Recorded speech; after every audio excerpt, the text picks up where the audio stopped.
Everyone's okay? Yeah?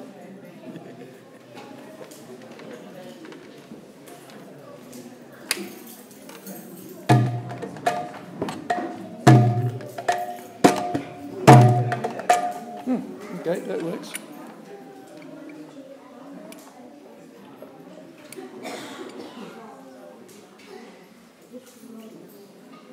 Play the cartels. Well.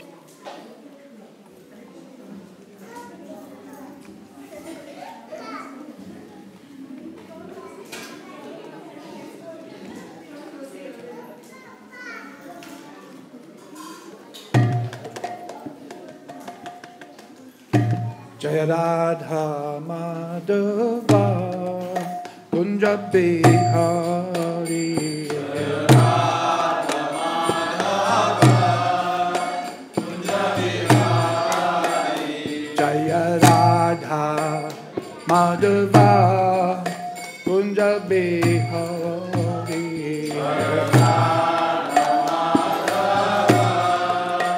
Kunja Bihari Gopi Jana Vallabha Girivadhari Gopi Jana Vallabha Girivadhari Jaya Gopi Jana Vallabha Girivadhari Gopi Jana Vallabha Girivadhari Yashodanandana Prajajanarandana Yashodanandana Prajajanarandana Yashodanandana Prajajanarandana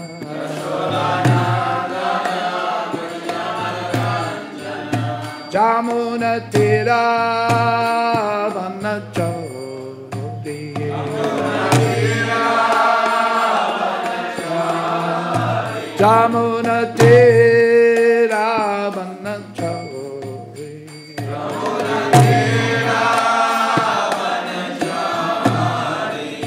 Jaya Radha Madhava Kunja Bihari Jaya Radha Madhava Kunja Bihari Jaya Radha Madhava Kunja Bihari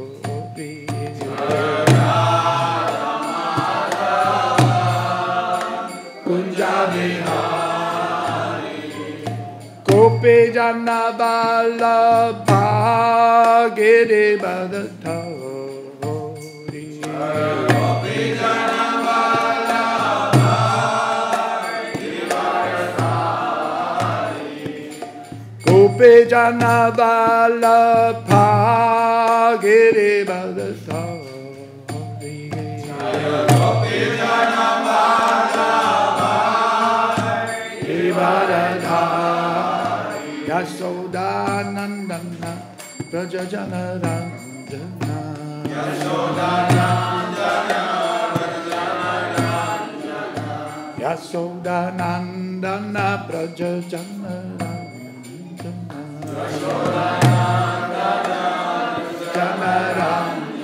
Jamuna Tira Vanachari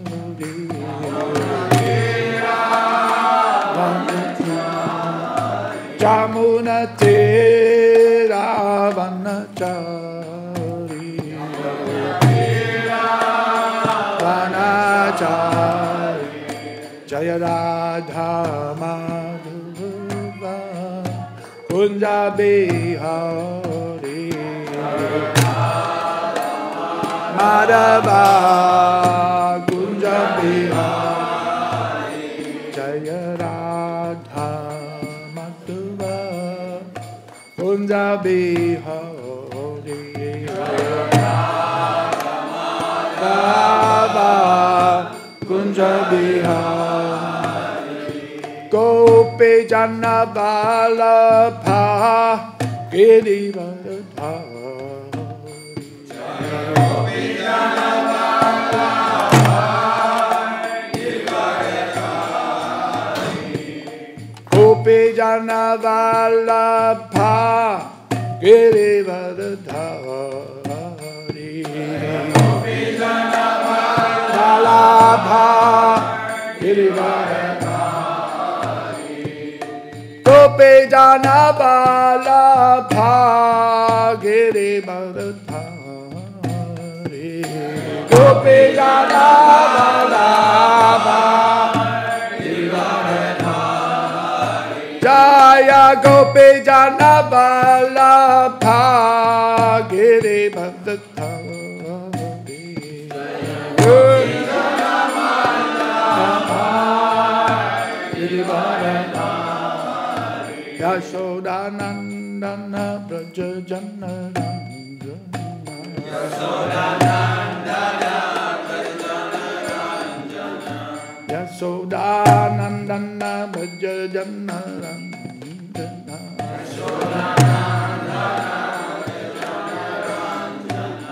Jamuna Tera Vanachari.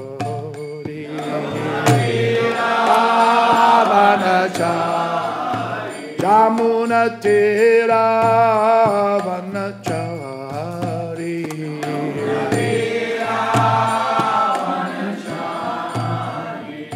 Jaya Radha Madhava Kunja Bihari.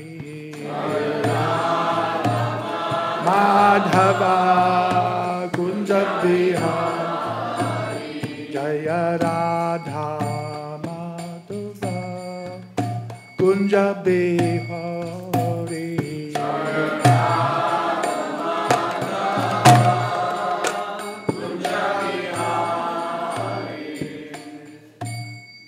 Jaya Vishnupada Paramahamsa Parivajikacharya. Let's go to the Śrīmad. His Divine Grace A.C. Bhaktivedanta Swami Maharaj Srila Prabhupada ki Anantakoti Vaishnava Vrinda ki Kantaraj Śrīmad Bhāgavatam ki Jai Nitai Gaura Brahmanandi.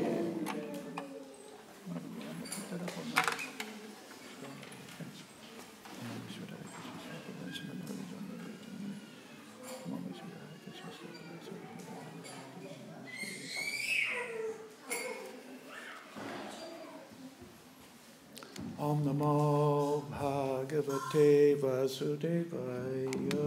Om Namo Bhagavate Vasudevaya. Om Namo Bhagavate Vasudevaya. Om Namo Bhagavate Vasudevaya. Om Namo Bhagavate Vasudevaya. Om Namo Om Namo Bhagavate Vasudevaya. Om Namo Bhagavate Vasudevaya. Reading from Śrīmad Bhāgavatam, Canto 4, Chapter 3, talks between Lord Shiva and Sati. Text number 1. Maitreya Uvacha. Maitreya Uvacha. Sada Vidvishato Evam. Sada Vidvishato Evam. Kalo Vaidriyamanayaho. Kalo Vaidriyamanayaho. Jamatu Svasurasyapi. Jamatu Svasurasyapi. Sumaham Atichakrame. Sumaham Atichakrame. Maitreya Uvacha. Maitreya Uvacha. Sada Vidvishatorevam. Sada Vidvishatorevam. Kalo Vaidriyamanayo. Kalo Vaidriyamanayo. Jamatu Svasurasyapi. Jamatu Svasurasyapi. Sumaham Atichakrame. Sumaham Atichakrame. Maitreya Uvacha. Maitreya Uvacha. Sada Vidvishatorevam. Sada Vidvishatorevam. Kalo Vaidriyamanayo. Kalo Vaidriyamanayo. Jamatu Svasurasyapi. Jamatu Svasurasyapi. Sumaham Atichakrame. Sumaham Atichakrame. Mrityo Vacha.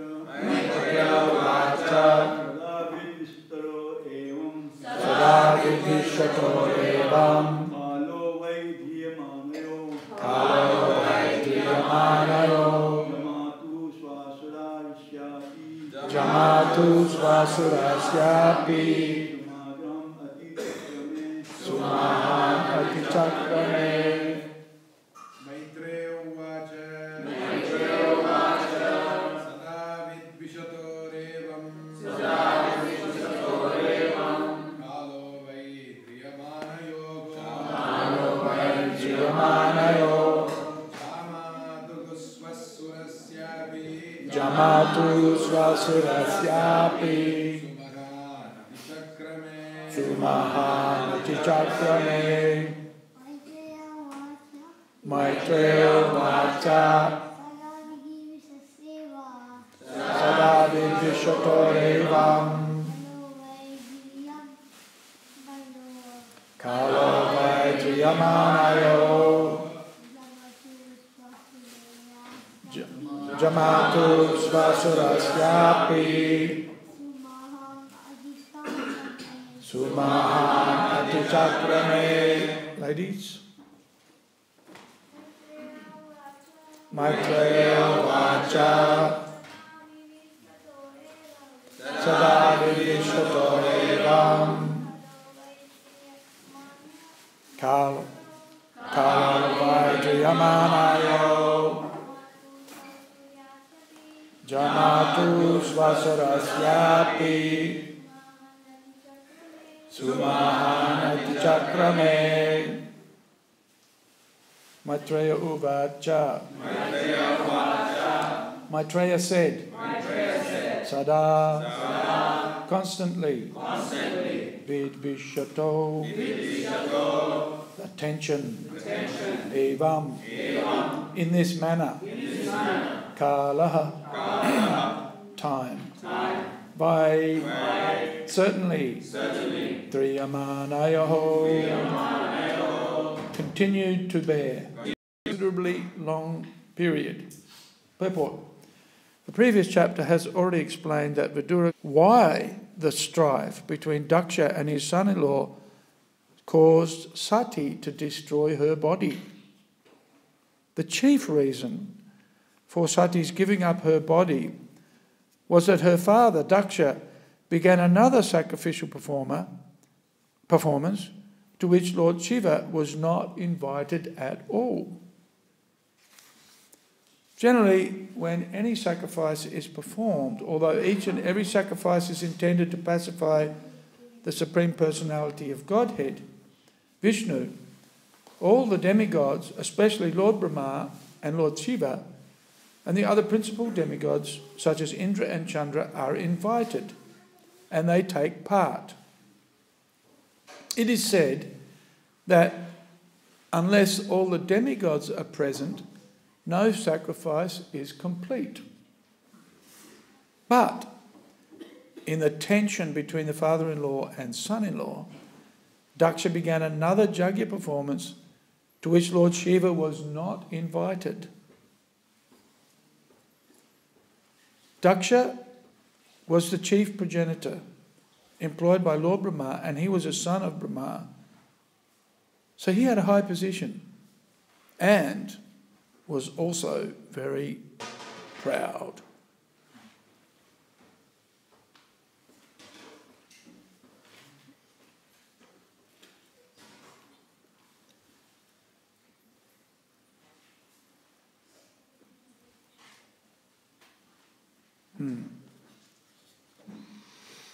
Okay.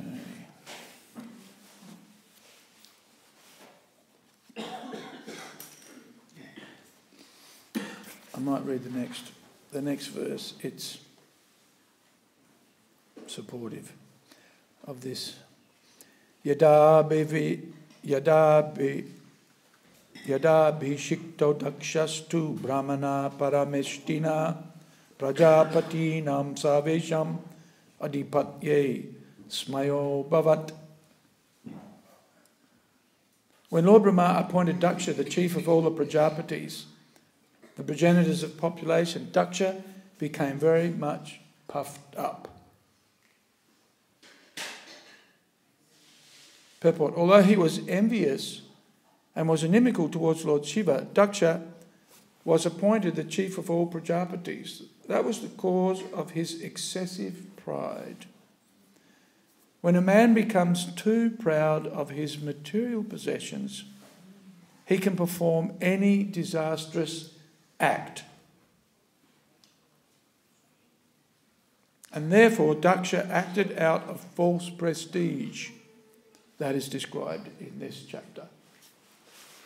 Om Jnana Timirandasya Gyananjana Salakaya Chakshurun Militam Jena Tasmaye Sri Gurave Namaha Sri Chaitanya Manobishtam Stapitam Tena Bhutale Svayam Rupa Kadamahayam Dadati Sva Tadantikam Mukam Karoti Vachalam Pangum Langayate Girim Yat Kripa Tamaham Bande Sri Guru Dinatarinam.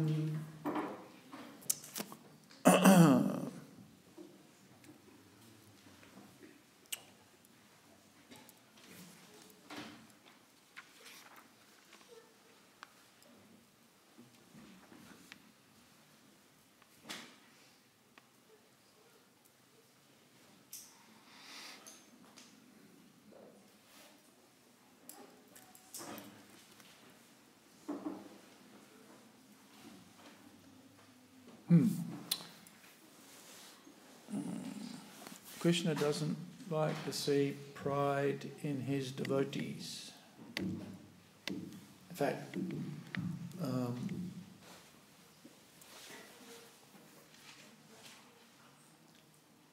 pride in one's material qualifications, and even spiritual qualifications for that matter, is misplaced, because ultimately we're proud of borrowed plumes. You know what a plume is? What's a plume? Here's a good question. Plume. What's a plume? Huh? A feather. A feather. Yeah, feathers. Borrowed feathers. Huh? We're proud of characteristics, features,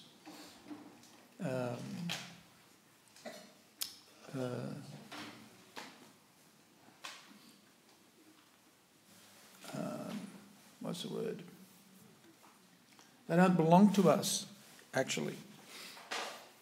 We may have some knowledge, we may have some wealth, we may have some fame, we may have some influence, we may be older, might have some age advantage, but ultimately the talents and the skills, the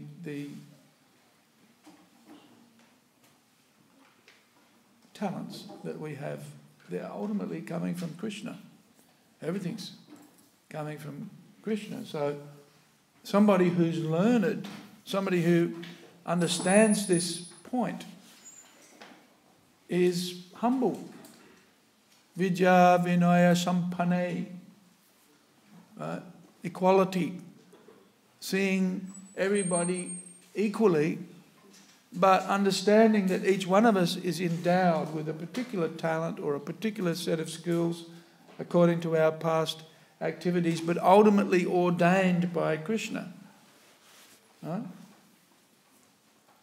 And so the humble sage, saint, that's what we should be. It offers respects to everybody, ultimately understanding that we're all equal. Equal in one sense, because there's no such thing as equality when you think about it. Right? We're equal spiritually, but if we look at each other, we're all an odd set of misfits, right? Huh? Well, every one of us is different. Every one of us. Even from the spiritual point of view, we're not all the same. Isn't it? Because we're each an individual. Which is, this is our Achincha Beda, Abeda Tattva. We're the same but different. So it's hard to work out. Sorry. The same, we're all the same. Okay, we're all the same. We have the same qualities. We're the same as Krishna. Right? But we're not the same as Krishna. Satchit Ananda, this is our transcendental or our spiritual identity. Satchit Ananda, spiritual. We have a spiritual identity. We're eternal. We're full of knowledge. We're full of Ananda. In our natural position, in our original spiritual position, but at the moment we're not. But even in that oneness of spiritual identity, we're all still different. Mamai vamsa jiva loke jiva bhuta sanatanaha. We're eternally an individual and eternally separate. Right? So, at least from the material point of view, each one of us has, and even from the spiritual point of view, each one of us has a unique identity. And each one of us is endowed with a unique set of qualities and characteristics that are ultimately given to us by Krishna, by the Lord. Ishvaraha sarvabhutanam hridesh arjuna tishtati. All being orchestrated by the Paramatma, Krishna. Right? And we are situated as if on a machine made of the material energy. So that a person with transcendental vision sees everybody equally from the spiritual perspective. Right? We're all spirit souls. But each one of us is endowed, and so therefore, what is it? What's that? He sees a brahmana, gavi, hasti, cow, elephant, dog eater, as being equal, but at the same time, he sees the differences as being a culmination or an accumulation of the reactions to his past activities. So, when we're walking down the street and we see somebody and we think, ooh, he looks weird, or she looks attractive, or whatever we see, because we see the differences. At the same time, we've got to see the soul in the heart. And we've also got to see the super soul alongside of the soul. And that the super soul is the one who's providing all of those facilities. Right? This is Shastra Chakshus, this is Jnana Chakshus, this is how we should see everything. And ultimately that everything belongs to Krishna. This is how we're supposed to see things. I'm not sure what you see when you walk down the street. I see usually all these different bodies, some attractive, some not, some that you would want to avoid, and some you want to be with. Right? But ultimately we're supposed to see everything as being, and usually the perspective is, I want to enjoy it, or I want to be in charge, I want to be in control. And we see that here with Daksha. He has this problem. In that he's looking at things from the material perspective and looking at things from the point of view of wanting to control it. Especially, he's thinking, I'm superior.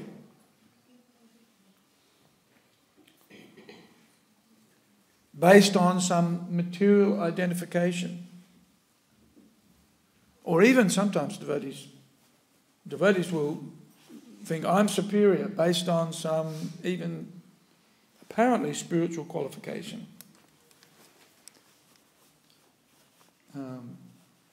I've been around longer than you.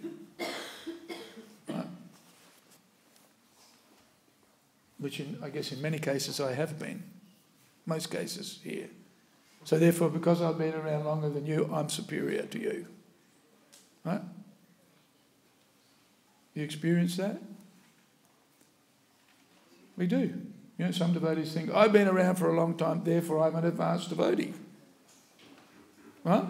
And of course, age is a determinant in how we respect somebody. Right? Age is if somebody's older, then we offer them some deference. Although it's a minor, in analysing issues or problems, right, to work out how to respond to them, right, we weight certain features of a problem or certain characteristics. Right? So if we were to weight age as a determinant of superiority, it has a minor influence. There's more important characteristics of seniority, at least amongst the devotees. It's important. We should be respectful to seniors. But we value... here's a question. What are some of the things that we respect and honour a devotee for? Humility. Okay. But there's a few different types of humility, right? Isn't there? Because we live in a culture where humility can be imitated, right?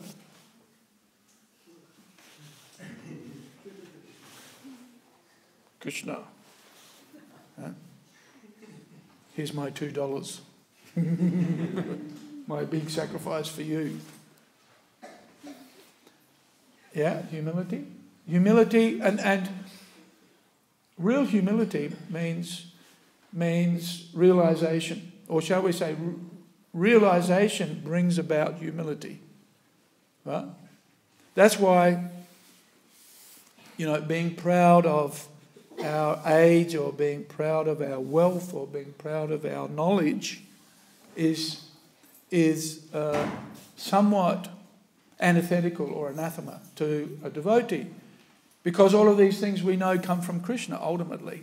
But yes, we do respect humility, so long as it's deeply realised. If it's just a show bottle, what do we think about show bottle humility? Not very deep. Not very deep. Yeah, not very deep. So how do you tell humility? How can you tell if somebody's really humble?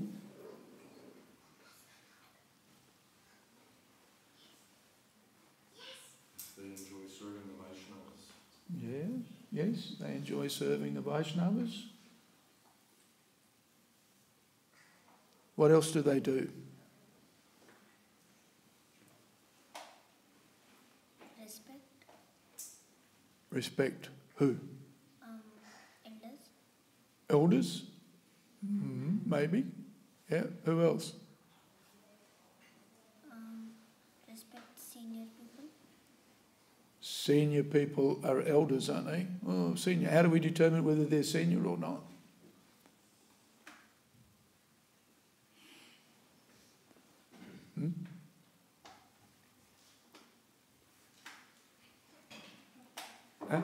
Because they wear a garland? No? How do we tell, you think?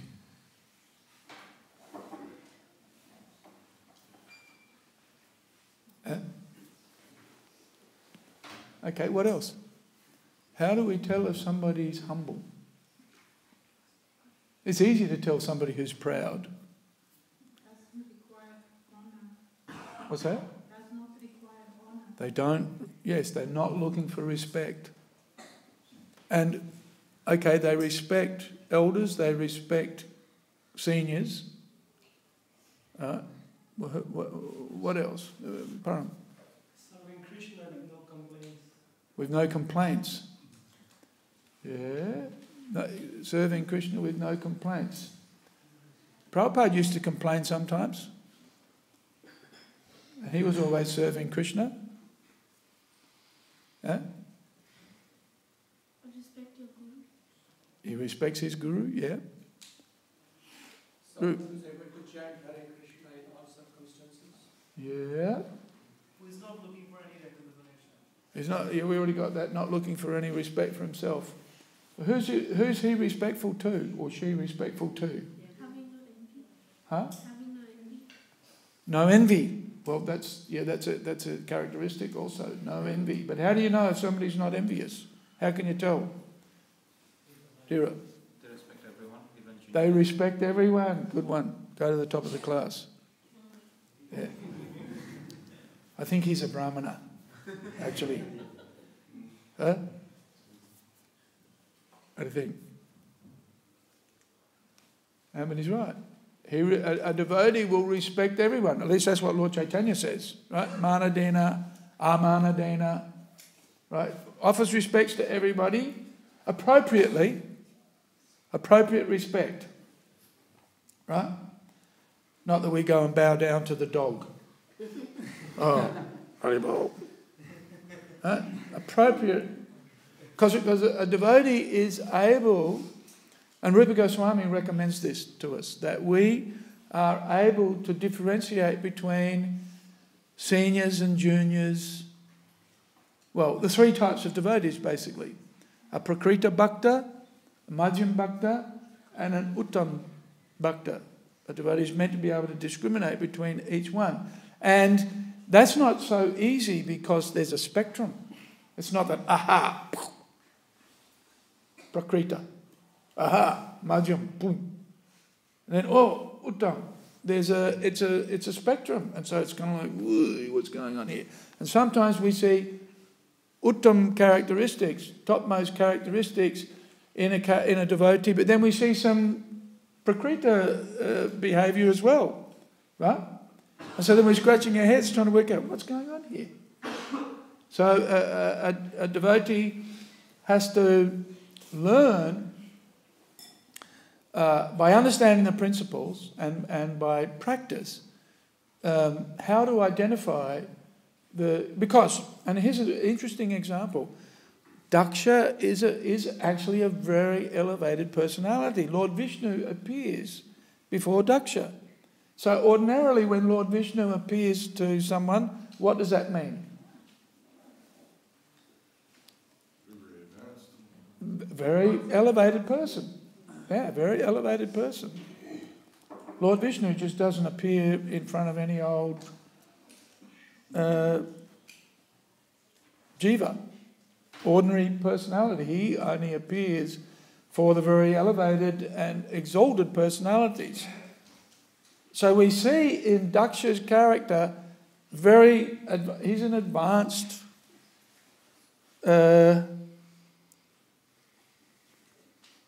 what does it say here?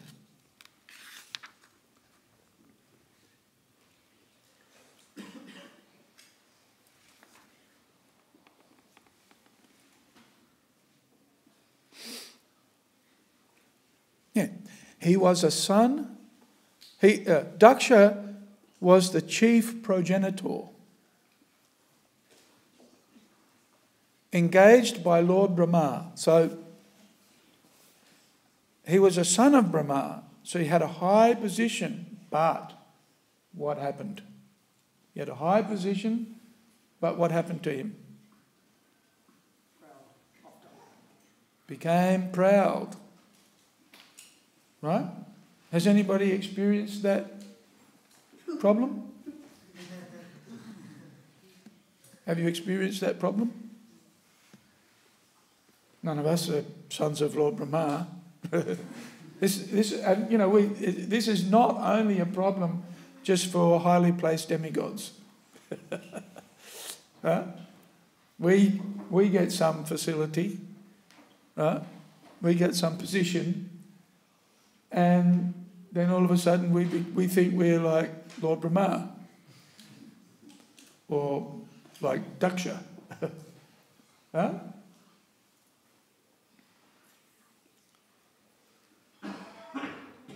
So, what are we looking for?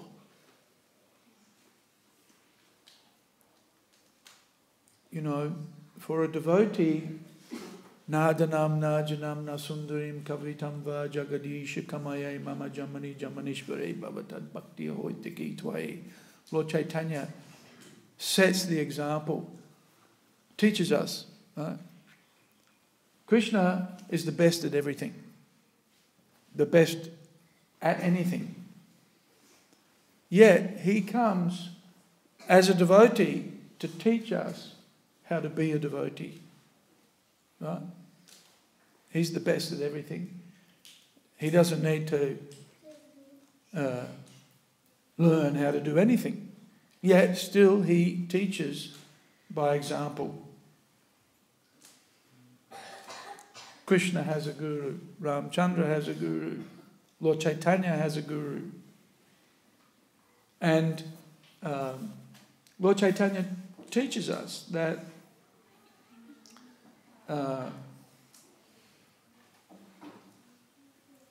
and so many devotees teach us actually, that to have material and even actually spiritual opulences, wealth, followers, fame, influence, these things are actually very, very dangerous to spiritual life. Right? Very, very dangerous to spiritual life. And we have to be very careful when we have these things. And in fact, we see here in a spiritual community, when there's a competition for position, when devotees want to be seen as superior, it can destroy the fabric of the spiritual culture. There shouldn't be a competition for position, yet, just as there's competition in, and we see it, there's competition in material life. It's one of the things that we dislike about material existence. This kind of competition for position. Right? I'm the most important. I'm the most advanced. I'm the most learned. You know, this kind of competition amongst the materialists, we expect that. Right? That's normal. They say it's a dog-eat-dog world. Right? I remember once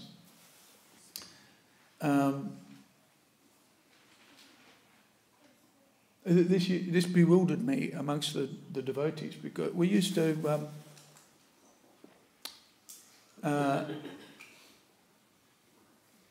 sell candles, right? To distribute books effectively. If you wonder why you may have heard that we used to sell different things. We don't do it anymore, but we used to sell paintings, candles, stickers, cookies, T-shirts, sweaters, you name it. Right? But the reason why we did that was because book distribution became so hard. Australia is a big country, which got not many people in it. And so the devotees were actually well liked. When the devotees started chanting on the streets and even distributing books, people liked them. People liked us. But after a while, you know, how many Krishna books can you read? You know, how many Bhagavad Gitas do you need? Right? And so when there was half a dozen or even a dozen devotees distributing books in the city, after a while people got sick of us. Right? Then, to top that off, the devotees started wearing wigs and plain clothes. And Aussies generally, most people, as I understand it, don't like being cheated. Right? And so they bought a book from a devotee in plain clothes wearing a wig, and then they opened up the book and it was the same Bhagavad Gita that they already got. And so they said, hey, this is the Hare Krishnas. Why are you wearing wigs? You've got a bald... you just think about this. You've got a bald head, right? And then you go and put a wig on. Why don't you just grow your hair? Right? It's like just such a crazy thing to do. So after a while, people just hated us because they saw us as being hypocrites. Right? You've got a bald head. We know you're into bald heads. But then you put a wig on. It's like, what are you doing? And you're still selling us the same old books that we've already got. Right? They don't have transcendental vision like we do. You have to have transcendental vision to work out why you've got a bald head. Then you have to put a wig on. So anyway, we decided and when I joined the temple, if you went out on book distribution, people would spit at you. They would see you, and they know there's a Hare Krishna. So then you'd see them. They'd walk on the other side of the road just to avoid you. Right? So what was a lucrative fundraising endeavour, selling books, became a financial and public relations disaster. So everybody started thinking, what do we do? What do we do? And so we came up with many ways of selling various paraphernalia. But then what the leaders would do is 50% of that income would purchase books. And we had a warehouse down in Johnston Street, down in Port Melbourne. Big warehouse. And it was full of books. Full of and this is pallets stacked up 3 high or 4 high. Full of books. And so on Harinam, and we used to go out every Friday night and every Saturday night, we used to, after selling candles all day, we used to take out boxes of Back to Godhead magazines, this big.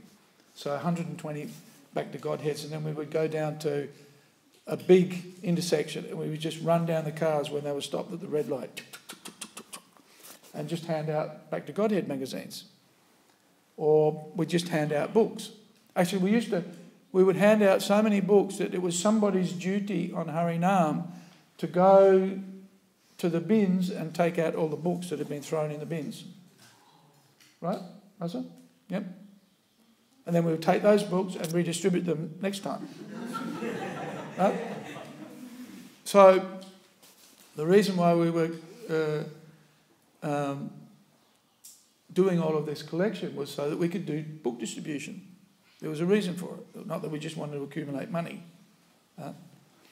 So anyway, we were selling candles, and there was a big competition to see who could get to the candle factory first after prasadam, right? Because whoever got to the candle factory first took all the best candles. And of course, if you had the best candles, you'd sell more. And, the next day at Greeting the Deities, when they read out the scores, your name would be on top. Right? So it occurred to me that this was a swan eats swan world. Because now I realised at some point that actually we just brought our material mentality into the devotee realm. Because actually it didn't matter. I discovered later on, we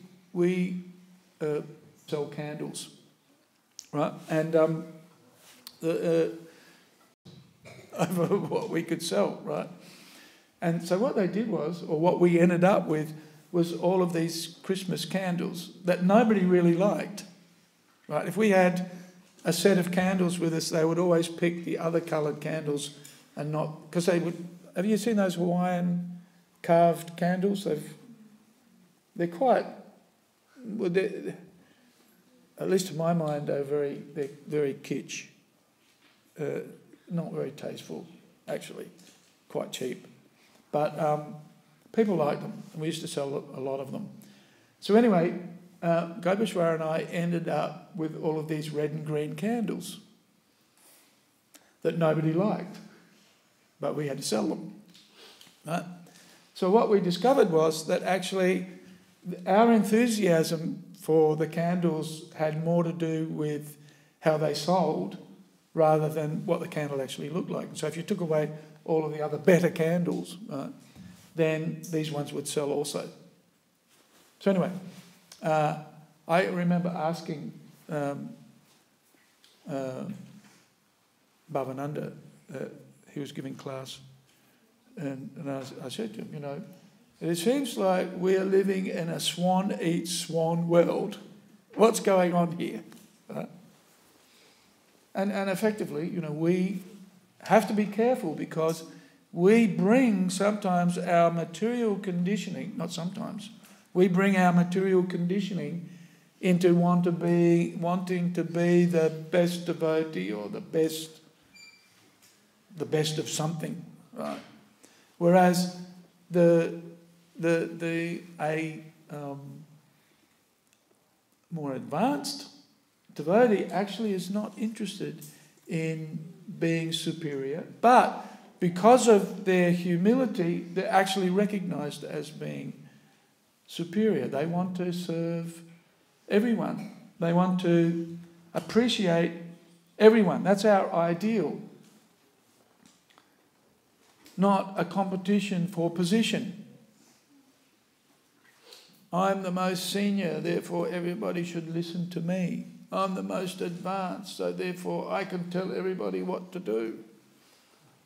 Huh? We have to be careful about that kind of mentality. Of course, there will always be positions of authority. Prabhupada set up our society in such a way so that there had to be somebody in charge. What happens if nobody's in charge? What do you get? Huh? Chaos. What's another word? Starts with A. Anarchy. Anarchy. Right? Where everybody's the most advanced and we all have to listen to each other. Right? This is a recipe for disaster. Huh? And so some devotees take on the responsibility of positions within the organisational structure of ISKCON, generally ordained by Srila Prabhupada. Right? Prabhupada appointed the temple president, he created the structure for us. Temple president, secretary, treasurer, temple commander. We have departmental managers, restaurant managers, different people in different offices to manage those particular departments. Because as Prabhupada himself pointed out, an organisation without a head is just not manageable. It doesn't get things done. Right? So some devotees have to take on those roles and responsibilities. Now, of course, that doesn't mean just, like Daksha, he was appointed as the progenitor, right? And so now he thinks everybody should bow down to him, right? Just because somebody is appointed to a particular position, that doesn't mean necessarily that everybody should bow down to him or her because of that position. Or that they're elevated because of that responsibility. But there's a certain amount of respect that should be given to those devotees who are qualified and who hold those positions in order for the society to function properly.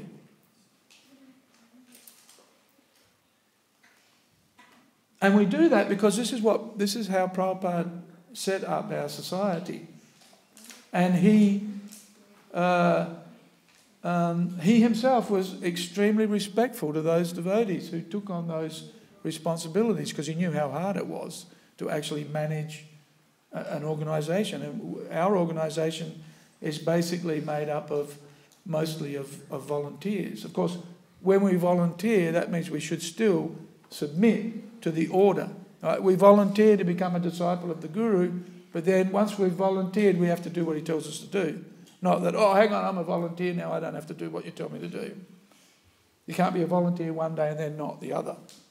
It doesn't make sense. It undermines the whole principle of discipline and disciple. Right? But this is an interesting point. Now, the devotees who have those roles and responsibilities should exhibit and exercise humility. Right? It's these positions, these roles and responsibilities are not something that you can wield like a stick. Otherwise you lose your authority, pretty much, to act in those roles. But we have to be careful.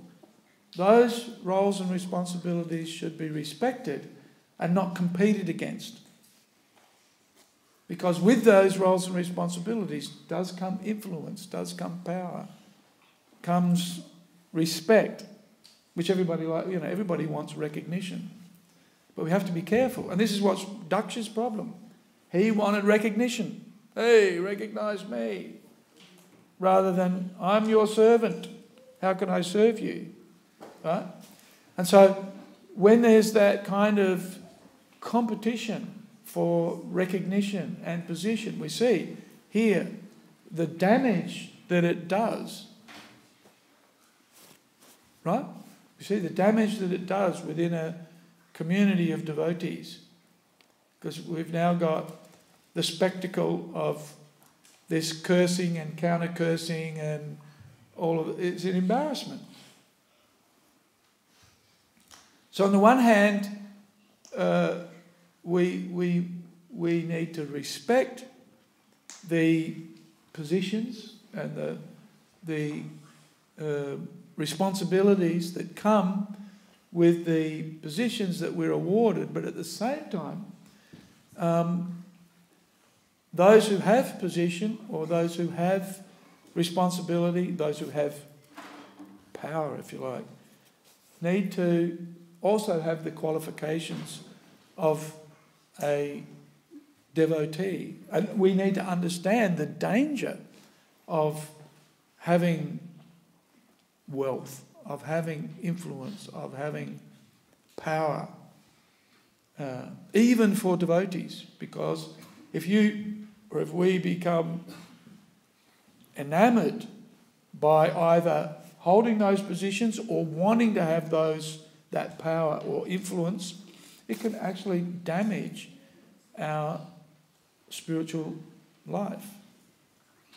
We're encouraged to be a guru. Every one of us, Yare Dekatare Kaha Krishna Upadesh, every one of us is encouraged to be a guru.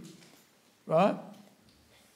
Which means we preach, or we distribute Krishna's instructions to everybody that we meet. That's how Lord Chaitanya encouraged us. But wanting to be a guru, right? Oh, now I'm a guru, and you should all do what I tell you to do, right? That's dangerous. So on the one hand, we're encouraged to be gurus by preaching, and so therefore, that natural service that comes with being a preacher, that's giving instructions to others, has to be tempered with some knowledge, gyan, and as a result of that gyan, humility. The ability, the ability to preach ultimately comes from Krishna. Krishna says, I am the ability in man. So when we get carried away with our good qualifications, we have to remember that actually any of the good qualifications that we have, they've all come from Krishna, via Srila Prabhupada and via the mercy of the devotees. We wouldn't be in any position if it wasn't for the mercy of the devotees.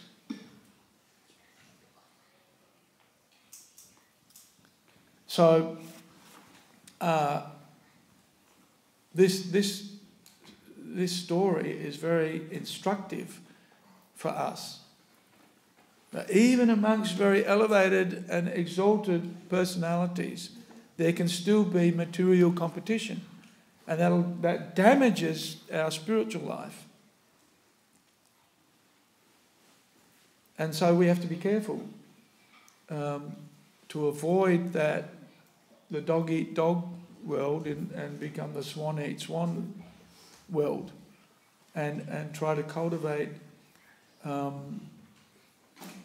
from a platform of realization and deep spiritual understanding, experience, basically. You know, we can read and study the books all we want, all we like, but that's not going to make us humble. No, that's not. In fact, it's dangerous. You study, you get more and more learning, and then what happens? You get puffed up. Yeah. So, as Prabhupada says, we're not armchair philosophers.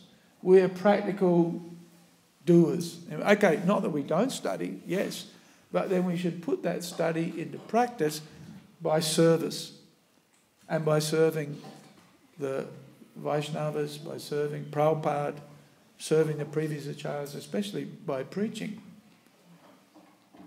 That's why going on Hare Nam and doing book distribution is so valuable for us, because, you know, we might read the Bhagavad Gita or the Bhagavatam and think, yeah, now I know it.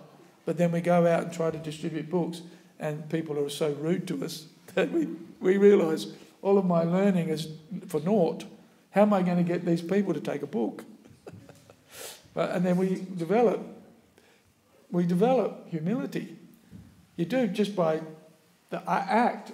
Or even going out on Hare Nam, there's only 4 or 5 of you, right? Us. You go out on Hare Nam, there's only 4 or 5 of us. How do you feel? How do you feel, Philip? Ecstatic, yeah, we feel ecstatic. We do, you do. It's a fact, you do. But, at least for me, I'm not ecstatic straight away. I feel intimidated. I always feel stage fright when I go. I usually feel better if there's 100 devotees. Right? It's like, yeah, we're here, right? We're going to take over the town. Right? But when there's only 4 or 5 of us, you think, whoa, there's only 4 or 5 of us, what's going to happen? Right? And, you know, usually 1 or 2 can't sing. And neither can they play the kartals in time. So, you know, in the first 5 minutes, I feel like strangling at least 3 or 4 of the only 5 that I've got out with me. Right? So, despite the fact that I want to kill the guys that I've had on Sankirtan with, because I happen to got, you know, the guys who can't play instruments or sing. But when you get into the kirtan, then even if there's only 4 or 5, right, after 5 minutes, you feel like you are going to take over the town, right? Because you get into it. But it's humbling. It's humbling. It's, you know, you're forced to get off the mental platform and just depend on Krishna.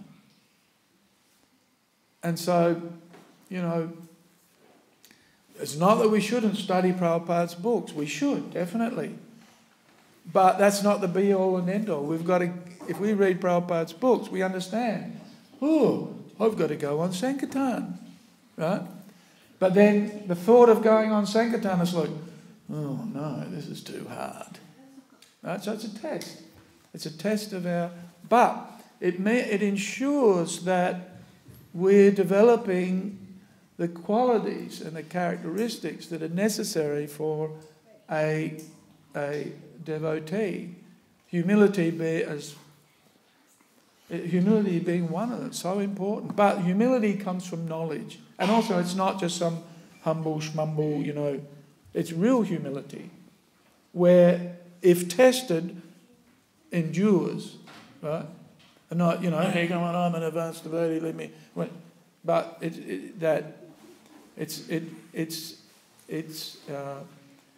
it's coming from realization ultimately that I'm not the doer. Krishna's the doer. The facilities and the circumstances that I'm in, where I may have some influence and power as a result of being a devotee, but that's an endowment. And not only that, it's something that I'll have today, but it can be gone in a moment, or it can be gone tomorrow, or it'll be taken away, but I still want to serve. Not that I'm serving because I'm getting my position, I'm getting recognition, and then if I don't get it, I get upset. Hey, what's going on around here? I'm an advanced devotee, why aren't you looking after me? Right? So this kind of attitude, you can see here in Daksha and Siva, not that it's not in Lord Shiva, but we can see how that competition for position and influence is very, very dangerous. It'll disturb the spiritual fabric of a devotional community. So we should be aware of it, know what it is, and make sure. Now, you can't remove it from others. This is an interesting character. You've got to model it yourself. You can't go up to somebody and say, Prabhu, you're puffed up and you're competing for position with me. So now you've got to cut it out. Right? Here's the problem. If you're a leader within a community, there's competition between devotees. What do? You can't go up and tell them you've got to cut this out.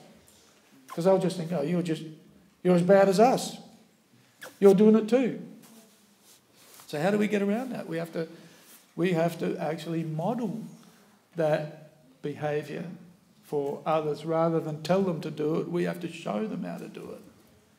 Right? So, spiritual communities depend on self-realisation of each individual. That means we have to do the work. Individually, we've got to do the work. We can't do that work on others or for others. Or if we're doing it for others, we've got to do it on ourselves first. And that's what a spiritual community really is made up of. It is everybody's making spiritual progress because each person is working on themselves. Isn't it? This is what it is. And it's a challenge. Because, these natural materialistic tendencies, they can come over us. One day we feel like a Paramahamsa, and then the next day we feel like we're just about to be washed off the boat, of the transcendental boat. And even there's pictures in Prabhupada's books, the devotees on the boat going back home, back to Godhead, but there's waves. Huh? The material ocean is pretty stormy. And so sometimes we'll be tested, but that it requires each one of us to exercise restraint and exercise self-control, respect for others. This is Lord Chaitanya's process, if you like, the Sankirtan movement, the Sankirtan mission, and the preaching is the vehicle by which all of us, when we're in this vehicle or on this boat, working together, we practically are given an opportunity to model and to practice these kind of behaviours. This is what ISKCON is for. And I've been encouraging the devotees of late to read the Chaitanya Charitamrita if you want to understand the mood of how a devotee is able to be respectful to everybody and not expect respect for themselves. We see that modelled in the behaviour of Lord Chaitanya and in the behaviour of the Panchatattva, in the behaviour of the Sankirtan movement, and that's all described in the Chaitanya Charitamrita. And ISKCON is an extension of those pastimes. And so if we want to know how to model the behaviour of a devotee, reading the Chaitanya Charitamrita is a very positive way of understanding what the mood of a devotee is as a preacher, because that's what, we see the example of, what's the name of the devotee who used to look after when the devotees would travel from Bengal to Shivananda Sain, right? And Shivananda Sain didn't make the proper arrangements for Lord Nityananda, right? And he got chastised by Lord Nityananda. He kicked him in the chest. Kicked him, right? And what did Shivananda Sain do? Huh? He what? He felt unfortunate. No, he didn't say, what do you kick? I'm looking after all of the devotees, and it's such a tough service. What are you picking on me for? Huh? He didn't say that. He said, he felt unfortunate because he wasn't able to please Lord Nityananda, and he felt fortunate that he'd been kicked. Right? How many of us feel fortunate when we get chastised by our parents or by our guru or by our leaders? Who feels fortunate? I remember Balaram used to get on my case, and I never ever felt fortunate. I realised later on that I was fortunate. It took me a little while. It took a little while for it to sink in.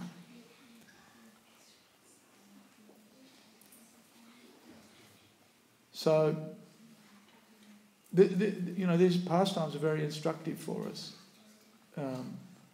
In that we don't want to model or duplicate the pastimes of Shiva and Daksha, if we can avoid it, right? But we want to emulate, and it's a warning. It's a warning for us. These stories are warnings for us. We want to emulate the leadership of devotees like Shivananda Sain and the other Sankirtan devotees, the associates of Lord Chaitanya, Lord Nityananda, and as they are displayed in the pages of the Chaitanya Charitamrita. We want to be, the Ancha Leela of the Chaitanya Charitamrita. Well, actually, we were in the Adi Leela of ISKCON, right? And so sometimes the Adi Leela of ISKCON is not so pretty, but we want it to be pretty, and exemplify some of these qualities of the Vaishnavas, and one of them being, what is it? Manadena, amanadena. Huh? Offering respects to everyone and not expecting any respect for ourselves. Although we do respect the position. Now here's the rub. I'm thinking about it. We respect the position. We should respect the positions. And we should respect the devotees who are humbly serving in those positions. Right? So, if the kitchen manager tells you off for not wearing your kitchen shoes, or you haven't got your kitchen hat on, you have to say, sorry, Prabhu, I'll do better. No, I'll go and put my shoes on and get my hat. Right? No, who do you think you are? I'm a senior devotee. Don't you realise I'm senior and I can steal the Mahaprasadam whenever I like? Right? We should respect, we have rules and regulations. Sadhana bhakti means rules and regulations. Who likes rules and regulations? Raise your hands. Huh? Nobody, huh? You like being told what to do, Ram? No, I know you don't. I've experienced it firsthand. I never like being told what to do either. Nobody likes being told what to do, but it's part of sadhana bhakti.